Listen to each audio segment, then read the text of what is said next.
In the realm of human existence, there exists a phenomenon that defies the boundaries of science and spirituality, leaving those who have ventured to its precipice forever changed. It is a journey that lies between life and death, a tantalizing enigma that beckons us to explore uncharted territories of consciousness. Near-death experiences, NDEs, a phrase that shrouds itself in intrigue and mystique, remain a profound enigma in the tapestry of our existence, where the boundaries between the physical and the metaphysical blur and the secrets of the afterlife remain tantalizingly close, yet infinitely elusive. Today we'll tread the boundary between the known and the unknown, where individuals share eerily similar tales of floating above their own lifeless bodies, transversing ethereal realms, and encountering a profound light that transcends earthly comprehension. Yet whether NDEs offer a glimpse into the afterlife or simply a mesmerizing concoction of brain chemistry remains a tantalizing riddle. A lot of tantalizing information here.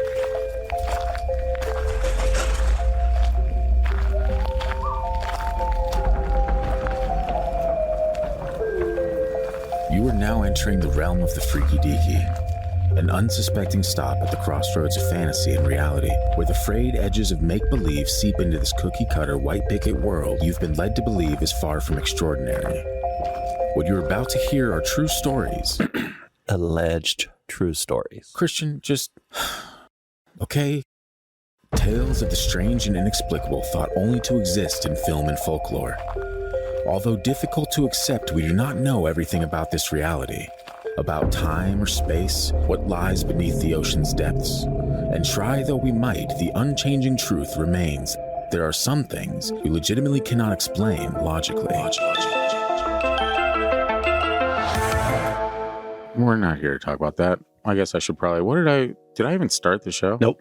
Didn't even start it. Isn't that cool? Welcome back to the Freaky Deaky. As always, my name is Scott. I will be your, co-host this evening. You're hosting the episode. That's Christian, the host of today's episode.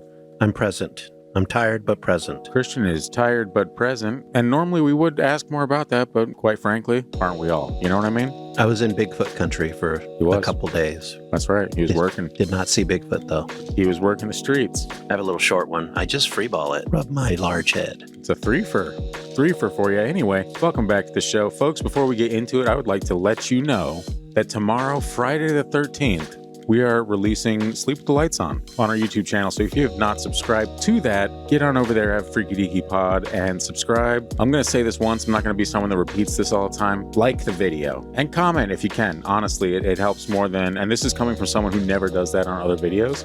And so now you kind of see like what you need in order to kind of boost things a little bit. So it really does help us, beat that pesky algorithm. And if you want to check out the show, show some support, whatever, head on over to the YouTube channel. It is dropping tomorrow, Friday the 13th, and it is a show that we'll be releasing every other Friday with a bonus story from that episode releasing the day after that. So we're working in some new YouTube content. Find us on social media pod. Wow, too many hits already. Another radio reference. That's true. Too many hits. Yeah. We're going to play all 40 of them. Too many hits for you. We can't keep up with all these hits. This is Casey Kasem. Yeah. Shaggy. Anyway, wasn't him. And just kidding. It was. But that wasn't me. That was such a weird double entendre. I wasn't even planning for that. That was a pretty good one. That was good. Hey, people, remember that. Think back on this episode. Find us on social media at Freaky Deaky Pod, pretty much wherever, unless you're headed to TikTok. If you're one of those folks, that's at TFD Paranormal. Join the Facebook group. It's freaky, it's deaky, it's everything you need in your life, and that's great, guys. If you want to hear from us or share episode ideas or, post random bean memes, that's the place to do it. And I'm also working on a card game for everyone called Bingo. And the first person to get Bingo is going to get a free hoodie or something. We'll figure it out. We'll mix our old audience with our youthful audience and release a bingo game. Doesn't that sound fun, everyone? No. No? Would you prefer to get into the episode? Because we could do that too. Christian, what is this episode about? This episode is kind of a near-death experience episode, but you'll also see that near-death or death from the perspective of other people around on a couple of stories too. So we're really just talking about death in general. Yes. The effects of death on the human psyche. I'm sure at some point, maybe toward the end, you'll tell me what this really is, and I'll be like, it's something else. Signs of our Lord and Savior Jesus Christ, I'm sure. But I'll hold my thoughts until we get there. Christian, let's get into this first story. What's it called? But Did You Die? Here we go. And it's from A.L. Christian, most of us would pronounce that Al, but I like what you did. It's A.L. Oh, gotcha. Okay. I was an 8-year-old child having breathing difficulties off and on for days. Then one day I could not breathe at all, so my father grabbed me and he and my mother drove me to the hospital. I was going in and out of consciousness and knew I was dying. Then there was darkness, then nothingness, and I knew I had died. But I came back to life when my father screeched the tires around the corners and into the hospital. 2 attendants put me on a cart inside the hospital, pushed me along, and I started gagging. And the attendants started running with my mother and father alongside me. I died again this time, completely gone. There was nothingness. By that I mean I still existed, but was nowhere at all, and I don't know for how long. The next thing I knew, I was floating up, high in a white room, seeing myself down below on the table with doctors and nurses all around me. I knew the me on the table was dead. That body was deceased and no longer my body. I could hear, see, smell, and feel all the senses of everyone in that room and the room itself. The me on the table wasn't moving and hadn't been moving the entire time I floated overhead. Then someone in a white coat walked away from the table and I heard him telling my parents, "I'm sorry, your son is dead." My mother was crying and my father had a weird look on his face. Others in the room were wearing white coats and dresses and were now just standing there too. But I was happy and I wanted to let my parents know I was happy, but didn't have a way to do it. I watched this for moments, not sure how long. Then I could still see the room, but was pulled out of it diagonally. The room then faded away and I felt myself being pulled up higher through the clouds, darkness, and into a huge space or place, or maybe a cavern. It was dark gray at the fringes, but closer to its center, it was lit by bright colored lights all around like spherically placed. I encountered a being, you're welcome, who appeared as a pure translucent bright white light, maybe 10 feet tall, humanoid, changing subtly. Why? I forgot to leave out the B. Don't. What the hell was that? Don't. Doesn't it sound like a bass line? Yeah. Did I actually say something like that? It was you trying to say the word don't. Okay. But Wow. I listened, I'm like, that sounds like a slapping bass line. I need to work that into a Christian voice only song. Wow. Okay, so maybe 10 feet tall and humanoid, changing subtly in appearance. He was in the center of this place or cavern or wherever I was and communicated with me not in words or symbols, rather in a totality of communication, as if he was sharing part of himself with me. This was a very intimate and most powerful interchange. He was sharing part of himself with me that was more than love and beyond joy. Rub my large head. Maybe. That sharing was so intense, it felt like he was sharing my entire past, present, and future with me to include my alternate lifetimes. And here are a few examples. At that time, I had paralysis and was told by my doctors that I would never walk again and would die early. The entity told me I would walk and do so without crutches and live a long time. That was very hard for me to believe. Although it took a few years, I did regain my ability to walk and continue to do so without crutches, and I'm still alive longer than what the doctors had said. The entity showed me how I would overcome societal and work obstacles that face people of my background. He also revealed how I would gain education, go beyond, and make contributions, showing me some specific examples. Almost all of those have come true, maybe some yet to come. I was also shown several of my reincarnations. In one lifetime, I come from a Midwest farm, maybe Indiana, an illiterate farm boy, underage, who felt compelled to join the Union Army over the objections of my parents and an older brother, but with the support of my older sister. On the battlefield, my unit was trapped below large rocks while enemy soldiers poured bullets on us from high up. I died as a result. I died as a bullet struck my forehead. So very rapid, intense, and complete, the sharing was eidetic, meaning he let me experience all the senses of each experience of mine. Oh, God. In all those lifetimes. Yeah, I don't know about that. Yeah, no thanks. Just show me the highlight reel, huh? The good highlights only. It's difficult to find the right words, yet through what the beings shared, I felt in the briefest of moments that I was part of the being. He was consciously letting me be part of him and to be with him. Sexy. Ooh. The best way I can describe this feeling comes from a poem by Walt Whitman entitled On the Beach at Night Alone, wherein he says something like, a vast similitude interlocks and spans all commonality, all life in any form, everywhere, all universes, all times, all creatures, everything that can possibly be. It is that similitude which this being instantaneously shared with me, and I felt I was part of everything this entity knew, did, and represented. I was joyfully everywhere, all places, throughout all times, all lives, all existences. That's very overwhelming for me to hear right now. He was experiencing a lot. I wanted so much to stay with him.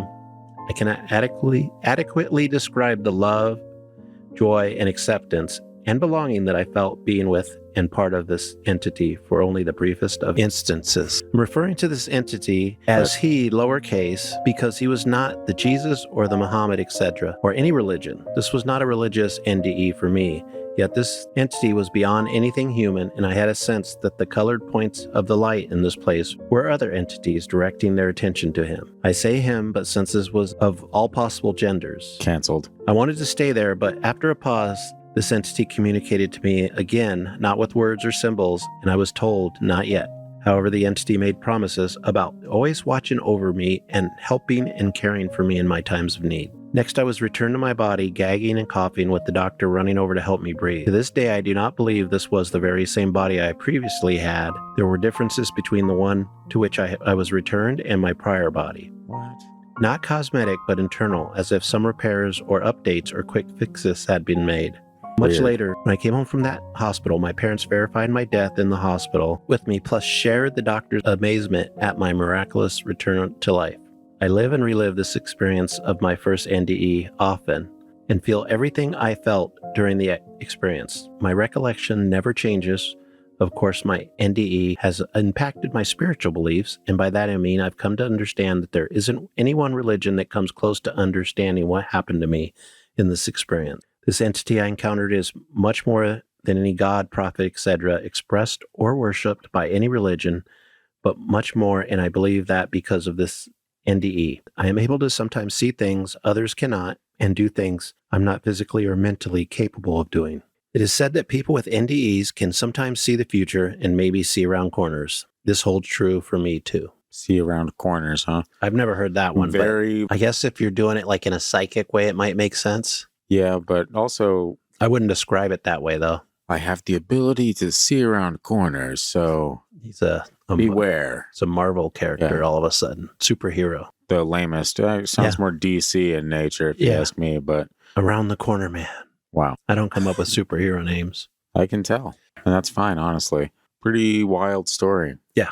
Especially, it sounds like this person had a bunch of health problems early on. Mm-hmm. And then that's what contributed to them being sick. Yeah, health problems often do contribute to you being sick. I mean, whatever. Oh, the death. Yeah. Sorry, YouTube. It's always baffled me, man. Like, I've read a ton of NDE stories, and there's only obviously there's a lot about like Jesus and a lot about like other religions and whatnot, right? But the amount of other ones out there that are not religious based are wild to me. And they're all different. They're all like, not all of them are like, yeah, I was in this room. And then it's always something crazy. And you're like, damn, I've never heard that. I would like to hear more NDEs from other countries and other spiritual beliefs to see if that changes what they see at the end. I think I've heard a lot of is it Hinduism that believes in reincarnation, or is that Buddhism? Or is it both? Both. Yeah, it's both. Yeah, I've heard a lot of those ones. And I forget who it was, whose podcast it was. Might have been Duncan Trussell's, but him kind of explaining reincarnation and like the idea behind it. Like you get a little better and a little better each life until like you've reached that balance or whatever. Yeah. Or tip the scales. I can't forgive my ignorance. I'm not well versed in it, but it was a really beautiful way to put it. I was like, oh, that would be nice. That wouldn't be, I mean, it would suck to have to live over and over again, but the idea that you finally, at some point, as you're alive, you finally do reach that point where you're like, I was a good person. And then you just progress, you know? And I think at that point, is at least according to a lot of people that believe in it, it's not necessarily I was a good person. I completed my journey and my task. Oh, yeah, maybe. And learned, or had spiritual growth. Became one with the Force. I don't know. Oh, yeah, sure. Throw that one in there for good measure. Why not? I mean, when you're talking about reincarnation, that is closer to like the Star Wars Lord of the Force. Lord of the Force? Lore. Oh, I was like, that sounds like a horrible 80s hair metal band. Or a good one. Aren't they both the same? No. A good hair metal band is a terrible one. Actually, I don't think I would go back and listen to very many hair bands from back in the day. So they must not have been good to me. Well, Poison, I'm looking at you. The next one is Old Testament Man. Old Testament Man. Yeah, this one comes from Strange Economy, 8715. I was living in Austin with my young family, 2 small children, and my wife. I developed the flu, but was in a situation where I could not miss work, so I had to push through. Don't ever do that. My flu developed into pneumonia, and my fever was rapidly increasing. My wife and kids huddled in one room while I shivered and tremored in the bed. I eventually blacked out, where I woke up in a lucid state, staring up at a man looking like he was out of central casting for an Old Testament movie. It was pouring down rain with flashes of lightning behind the man as he looked down, turning the pages of a big book. Then suddenly he said something to me. I don't know what he said. Instantly I woke up. The sudden wake up coincided with something I'd never experienced before or since, the most deep down, primitive bellow from the depths of my soul that woke up my neighbors and obviously my family. That is uncomfortable. Yeah, very uncomfortable, especially if your neighbors are like the nosy kind. It was terrifying, and I'm not sure there are words to describe its terror. It did, however, save my life. The emergency room doc said I was lucky to be alive with a 106-degree fever. I know the experience served as a shot of epinephrine and revived me, but it sure was, and is, haunting me. That's pretty wild. Yeah. And I mean, in this case, the normal skeptical viewpoint would be fever, so hallucination. But so obviously he wasn't actually dying. But when you get pneumonia and you don't go to the doctor, there's a very good chance you're dying. Yeah. And as someone that had pneumonia for like 4 straight years, every summer, it was not fun. Like, and I did feel like, I was like, there's no way I'm coming back from this. Yeah. And that's what a lot of people, it's like one of the... It lasted like 2 to 3 months each time. It was wild. And a lot of people die from pneumonia every year. I guess I'm just kind of a fighter that way, you know? I guess I always have been, Christian. That's... You know, sometimes, You know, another thing on that story was the biblical guy, the Old Testament guy, looking down on him, lightning behind him with a book. Moses, no doubt. Might not have been Moses, but whoever it was had a book. He's like, do you know how to read, friend? Let me go through this list of sins. Oh, interesting take, yeah. Or maybe it's the Lamb's Book of Life, Christian. You never know. For this podcast, we're going with sin. There you go. Sin sells. Okay. No, you never heard that saying? I've heard the other one, but yeah. Yeah, I think sin does. I think that one might be made up just right now, but... Very profound in my own opinion. Well, hey, isn't everything else too, you know? Speaking of profound, where is my mind? Is that the next story? Yes. Is that, that's only story number 2. No, that's story number 3. Yeah. Oh, I can count. You can read. I can count. Where is my mind is also a great song. By Rascal Flatts, right? The Pixies, how dare you? Okay. Yeah, I knew you're just a big Rascal Flatts fan, so I just thought I was, you know, sometimes you just freeball it. Hey, sometimes I just freeball it, all right? Yeah, I haven't listened to too much pop country. I might have made people mad by calling Rascal Flatts pop country, but... And there goes 1/15 of our audience. Christian, dang it. Yeah. Anyway, continue, please, with Rascal. What was it called? Where is my mind? Where's My Mind by Rascal Flatts. No. I don't even know if Rascal Flatts has it, but for whatever reason, it's hilarious that that's just what I go to. It's fine. You know, for all of our listeners out there that normally come at me with bean memes, some of those asshole skeptic, probably not them. Please give Scott a hard time for not knowing the Pixies. Don't.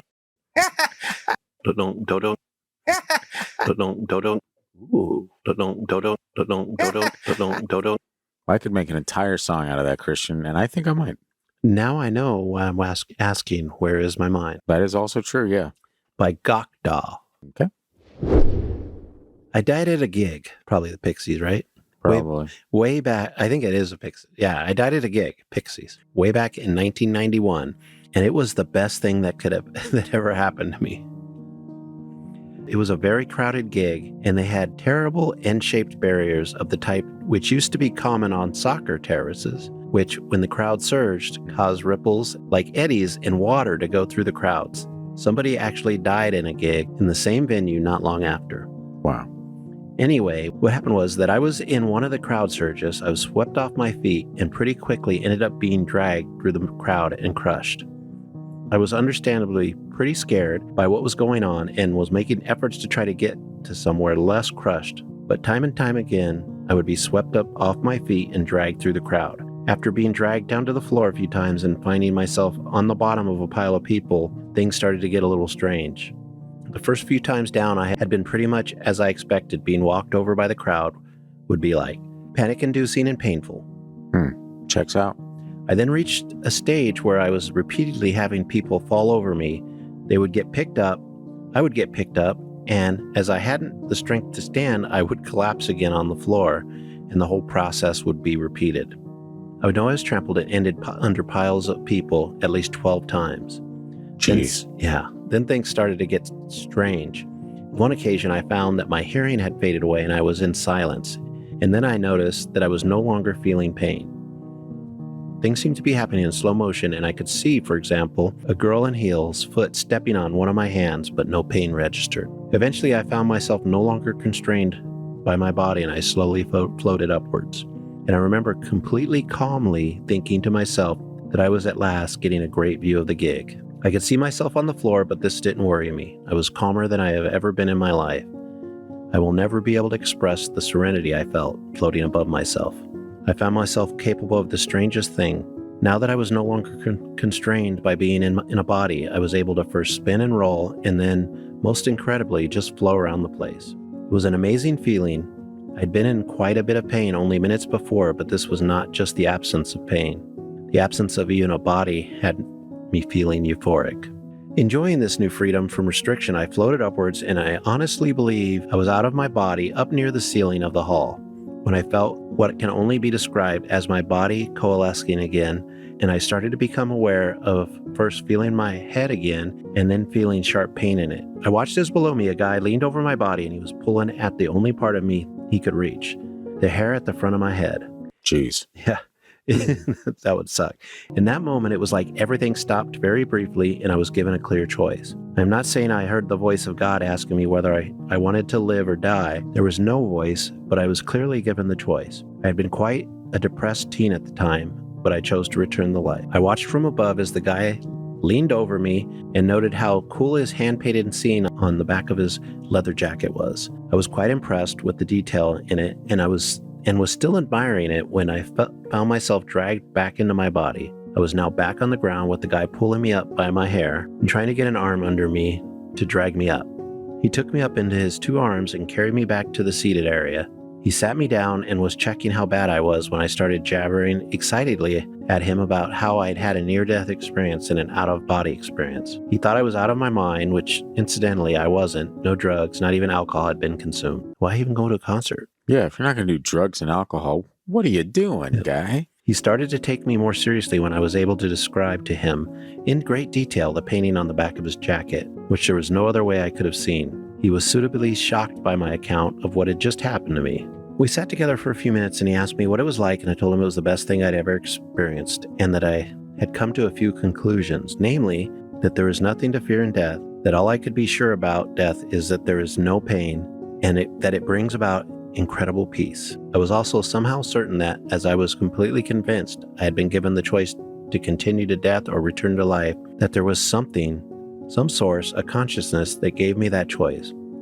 I also became convinced that we were all equally insignificant and significant parts of that consciousness. Insignificant and significant? Yeah, kind of. So we don't matter, but we also matter. Right, and Wow. that's kind of the way I think. So don't say anything. You know what I mean?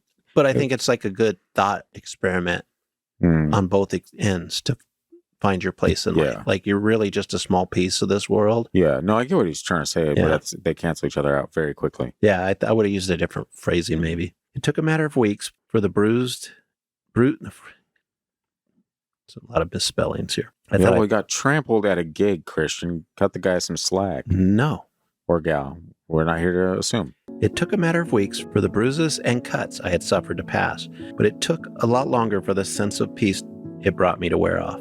I will never fear death again, and I will never have any time for anyone who tells me of a violent, vengeful God which makes rules and which I should fear.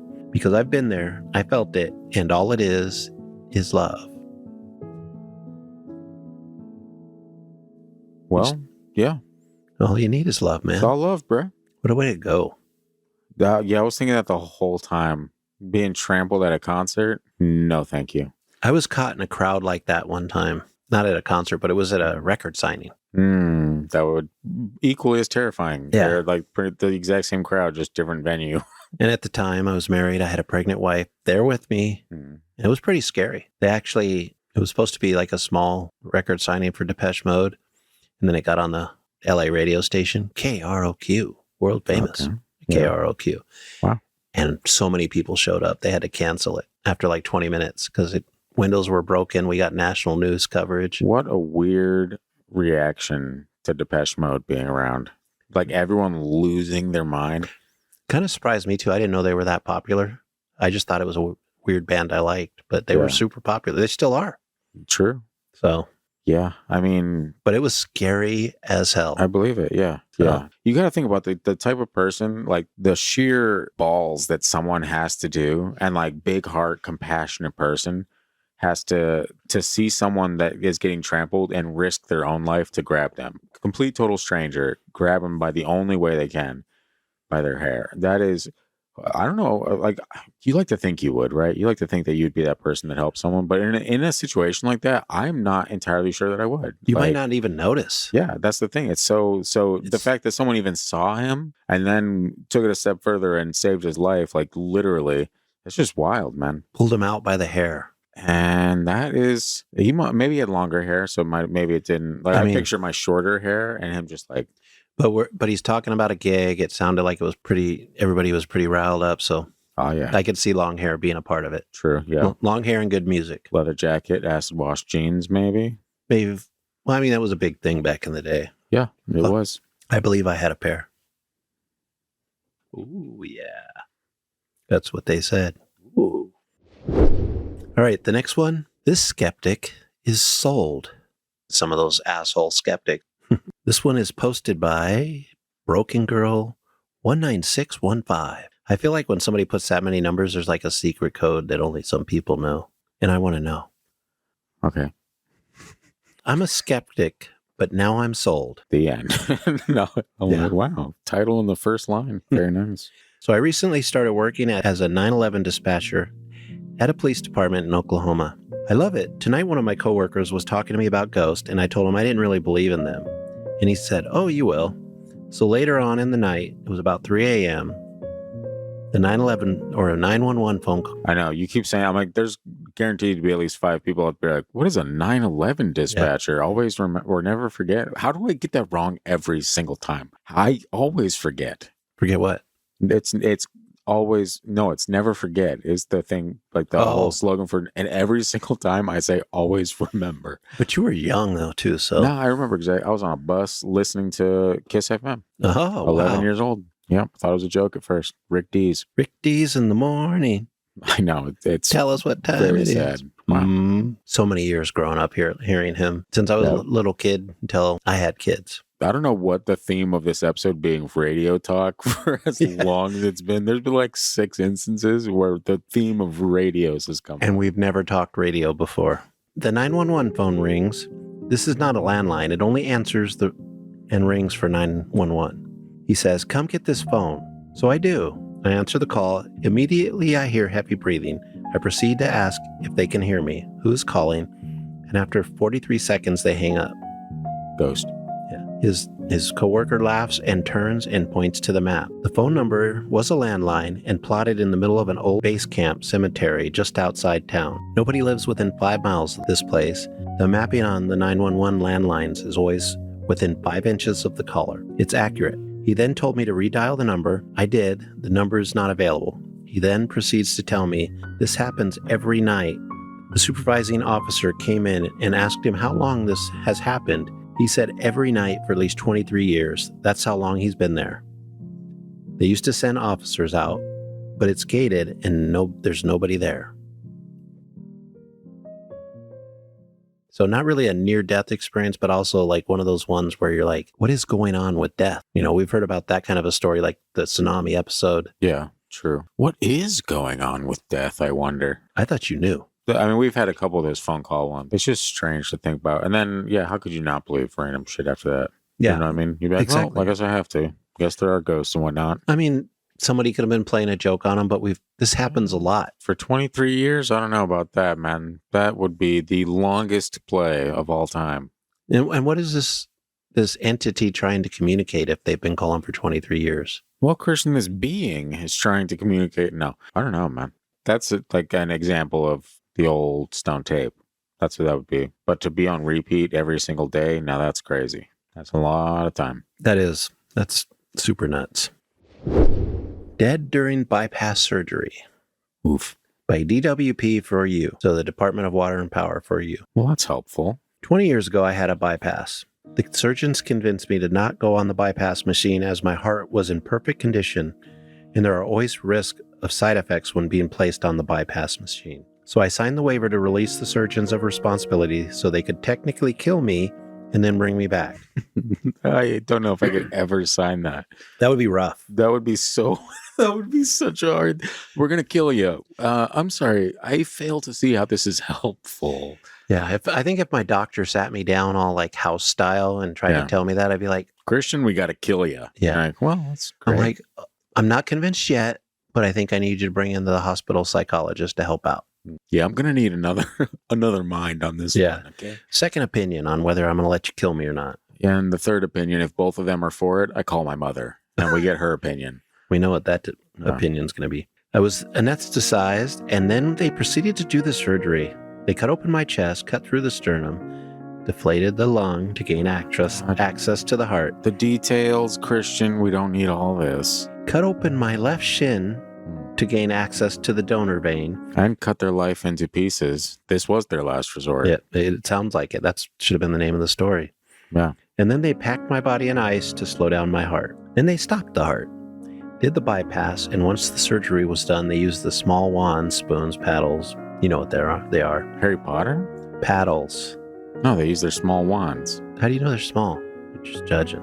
Inside of my chest. A little short one. Yeah. So either way, it was inside of his chest cavity to shock the life back to heart. We've seen it on many of the medical shows that are popular. Yes. During the time that I presume I was dead, I had a vision/dream. I was in a dark room with only light coming from the edges of the room. The light was like what you used to be able to see when a TV was on, when all the stations had signed off for the night, and all there was statics and snow on the screen. Do you ever experience that? That might be before your time.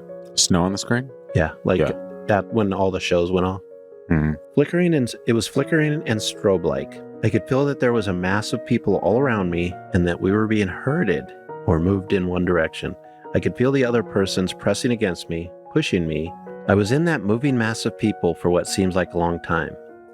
Eventually, I got to a bright light, and when I approached it, it was like I was looking through a porthole window on a ship, and I could see two persons on the outside looking at me, waiting for me.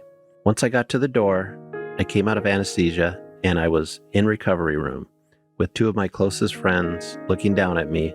I cannot explain anything about what I had experienced or where I was, but it stayed with me to this day when I wrote it down and shared it with the world. The last part. You made up. Yeah. This person didn't have the beautiful experience that I was thinking. They saw light, but then they were in a big crowd of people. We already talked about that kind of thing in a previous story. That's hell. We found it. Yeah. I mean, hell isn't burning in fire. It's walking with a lot of people. Yeah. Pushing you in a direction that never ends. I just made up a new hell. Wow. That is hell. When you know many people that have died and come back. Ooh, yeah. From Disco Ball. I weirdly know a few people who have died and come back. First person died giving birth. She was dead for 5 minutes. She saw who she believed was a divine spirit. The spirit gave her a choice to stay or go, and he sang it like the song. Should I stay or should I go? That's all I'm going to sing for you folks. Okay. She said she wanted to be a mother, so she warped back into her body. Second person died for 14 minutes from a heart attack. He said he floated down a hall that was made of an endless amount of particles. He heard whispering, but didn't see anyone. He said he felt safe. He wound up at some large gate that was as tall and as long as the eye could see. He said it was made of strange material he wasn't familiar with. He thought to himself, what next? And then he was propelled in reverse and then back into his body. Both individuals changed for the better after their experience. And then they added something in. Forgot, I knew a third. He was in some strange waiting room that resembled a womb of sorts. Ugh. Reincarnation. Very quickly. Oh, gross. It was a womb of some sorts. He was alone, felt safe, and then poof, back into his body. He had OD'd. Strange. 3 different people, 3 different stories. I should add that my one friend is now able to connect with the other side as a result and works in mediumship. That is kind of a first off, nobody should know that many people with near-death experiences. They're just like a failed serial killer. Yeah, like what crowd are you in? I tried to kill 3 of my friends. None of them went through. I don't need to kill people. I just watch my friends die over and over again and then listen to them when they come back. Really do be like that, yeah. It is interesting that there are 3 different ways, which I think we'll get to in the end of the episode where we talk about our ideas on this. But remind me that I mentioned about this story. And remind me to mention about this story the previous episode. What story? The last one. The one we just did. Okay. I think, like, because the whole 3 different things. Do you remember in literally the last episode, when we were all talking about dreams, my mom was mentioning that, every single person is unique in the fact that their own dreams are, like, different. They have kind of different meanings based on their personality. Like, what if that's the same thing with, how we get ushered into the afterlife? Is it's catered to us to make sure that we can, does that make sense? That makes total sense to me. That's kind of crazy to think about. It makes more sense than anything else that we generally hear. Like, if you're going to be kind of have a soft landing in the afterlife, it's going to be something that is personal to you, I would think. Yeah, and that just transitions you into it. That's kind of a cool theory, though. I kind of like that. Me too. Way to go, us. We did it. All right, so this one comes from bisexual Spike Spiegel, which for some reason that one really flows. Probably as intended. Yeah. And both ways, we're finding out. I guess so. Witty. The story is for Grandma. My grandma died during childbirth. I'm not sure for how long, but she was hemorrhaging. She said that she was watching herself from the corner, out of body, with the spirit of her paternal grandmother, who she never got to meet. The doctor was swearing the whole time. She wanted to go with her grandmother, but she told her she couldn't yet because there were still things she needed to do. She went back in her body and started scolding the doctor for swearing so much. So this doctor talks like Scott, right? Probably not. He was shocked that she had heard and told her she had been dead for a moment. If my grandma had died for good that day, most of my family, including myself, would never have been born. That is pretty crazy to think about. Yeah, like just that little, how lucky we are to have gotten to this point, even though we complain about how difficult the world is now. I don't want this to be the episode of exclusively great ideas, but what if, how some people, when they get brought back or whatever, they think it's like, oh, there's something important in my life that I need to do. What if it was just keeping that family line? Like someone way generation down the road is going to be very important, and that person needs to survive. And so they're brought back, and they think it's like, oh, maybe there's something special I need to do in this life. But literally it's just give birth to that person. Like maybe they were stressed out because they hadn't done anything great, maybe it's not even just giving birth. Maybe it's just like that encouraging word you give to one person that goes on to help other people. It's like we make this grand thing about our lives because humans are a little narcissistic. Well, let's just say it how it is. Yeah. And that's how we're built.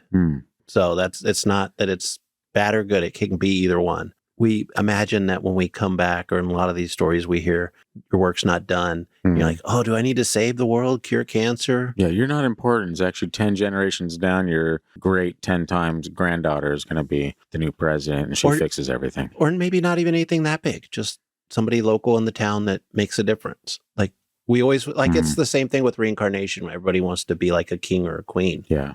And only a few if reincarnation is true, only a few of those people get to do it because there's not many kings and queens or leaders. Yeah. Most people are just like you and me, just back in days when we... Just big old losers sitting in a garage talking about ghosts. That's most of society. But that, and back then we were talking about whatever monster was in the forest. True. Taking our hunt. Cans of beans, obviously, yes. Well, I mean, we didn't have them then. You can't be sure of that. But we just picked them off the branch of the plant. Yeah. I think that's how beans work. I don't eat them enough. I just am tortured by them. Yep, as is tradition. The next one is, they will be fine. I don't want to go back. From Scarlet Magnolia. I was sick and in a coma. My husband had already been given the talk. Oh. I was 100% okay where I was. I feel completely at peace. I understood that I knew all of the answers to all of the questions I had never had on Earth. I also understood my 5 kids, ages 20 through 4. What are they, Benjamin Button? No, I think their oldest was 20, their youngest was 4. Oh, that makes more sense than my thought, but still, it's 20 or 4 to 20. You go small to large. In this day and age, you can't just be throwing 420 up there. You can if you add a 6 and a 9 afterwards, but that's fine, guys, honestly. Okay, and also her husband was there. And her husband would be okay without me. Maybe not in that moment, but when they came to where I was, they would be okay. I also understood the time on Earth was literally a blip in the overall all-time of our existence. I remember arguing with my spirit guide, whom I also believed to be one of my ancestors, that I wasn't going back. She calmly and lovingly continued to tell me, they need you, you have to go back. I would respond, they will be fine. They will be okay. They will be dope. We did this several times until I finally acquiesced and was like, fine. I remember the walk back. I was like in a black tunnel with a pinpoint of light. There was the light of the place I was leaving, kind of in a circle, and a small circle of light where I was going. I knew I didn't want to forget everything I knew this time. They had one previous NDE. So all the way back, I kept telling myself, you have to remember this time. You have to remember. When I slammed into my body and opened my eyes, the first thing I thought was, no, I forgot. I was so pissed off. They're like, put me back. Run me over with your Ford Taurus. Yeah. There aren't many stories where I'm like, where you hear like, no, I'm ready to go. They'll be fine. I don't care about my family. Yeah. There's a handful out there where like, selfishly, I kind of wanted us to go and see what all the fun stuff was about, but I guess I'll go back to this nonsense with taxes and... You know, like my understanding from some of those stories that I think that when you get to that place, that plane of existence that we don't understand, just makes sense. That we're making an episode about, yes. You kind of get the grand scheme of things. So you realize that what we're doing here in this little short life is just a small amount of time. I have a little short one. It was. As far as life, yeah. And maybe we should take a moment, actually. This episode is coming out right around the same time as a movie that is called Life After Death is dropping, and it looks absolutely phenomenal. And the message of this movie is that regardless of what your beliefs are, or regardless of how you feel about like the afterlife or anything like that, this is a movie for everyone to prove once and for all if there's actually something after death. And so it's for everyone. It's put everyone at ease. You know what I mean?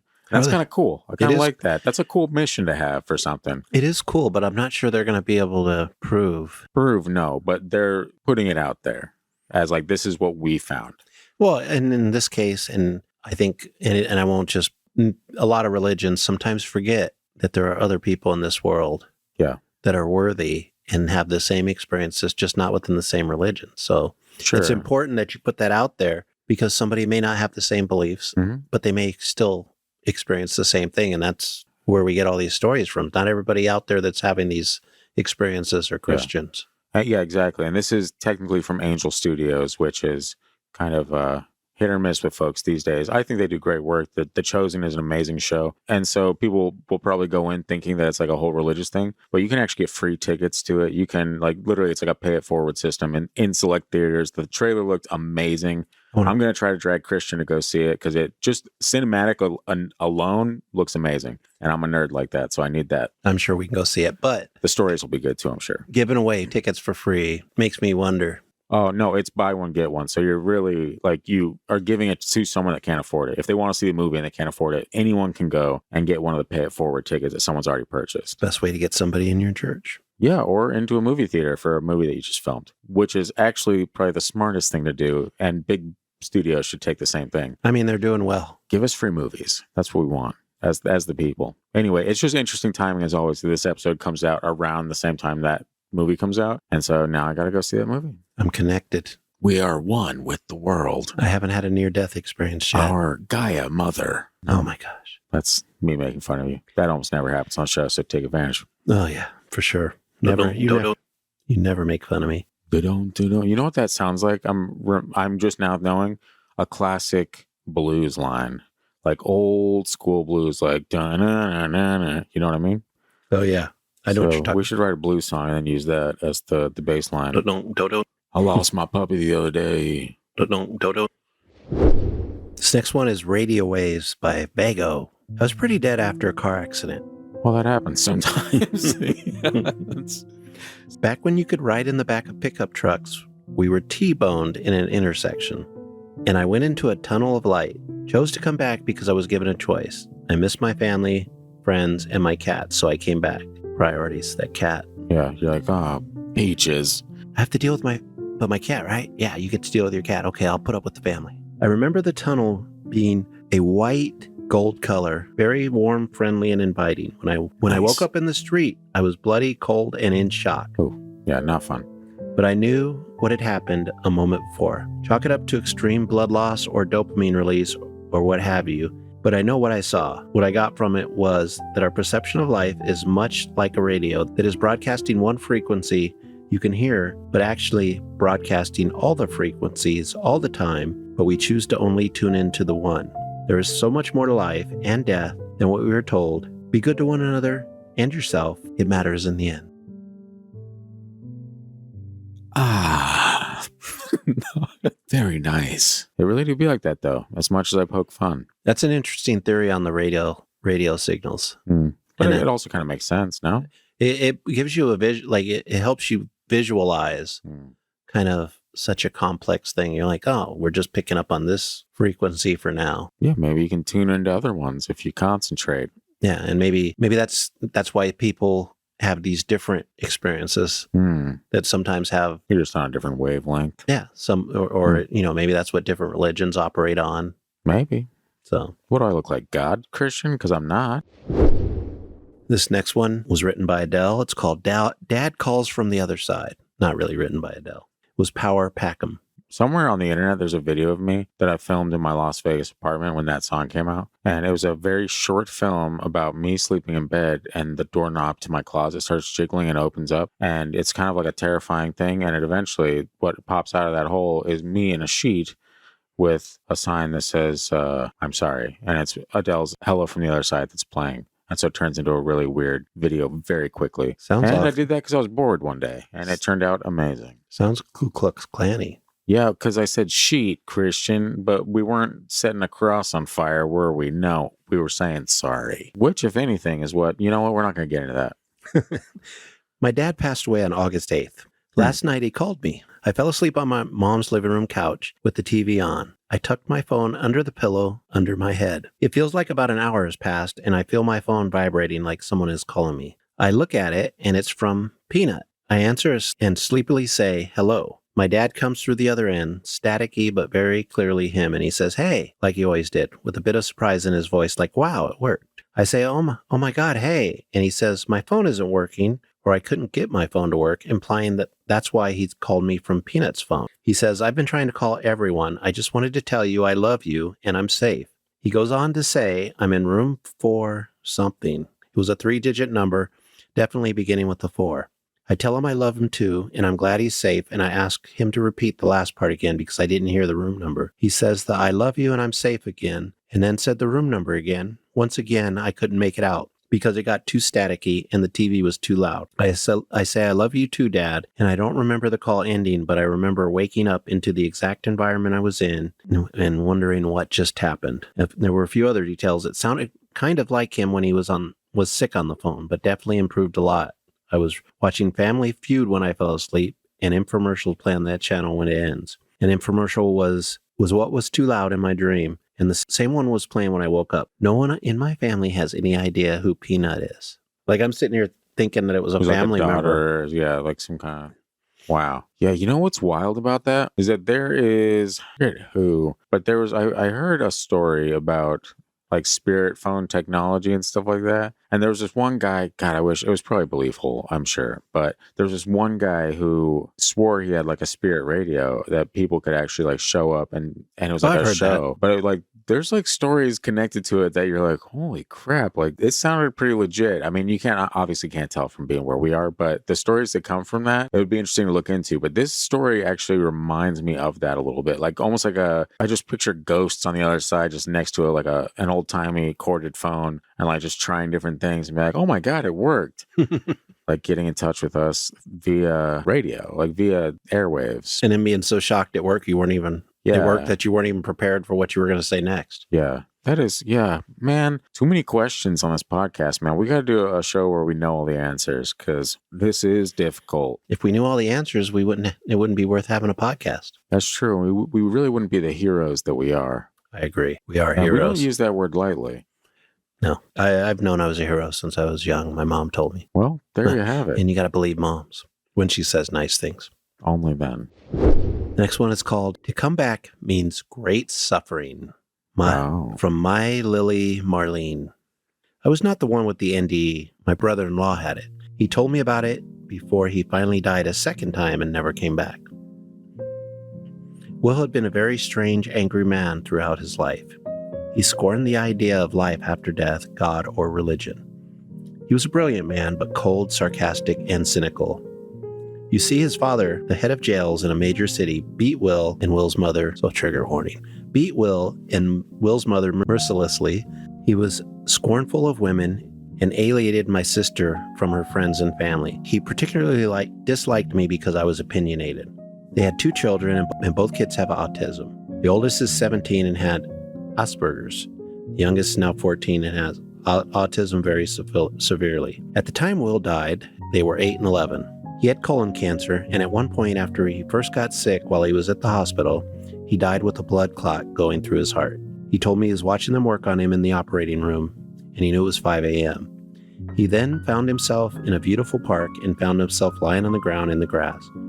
He said he never smelled grass and earth that rich here on earth. He saw a nondescript woman in a loose brown dress.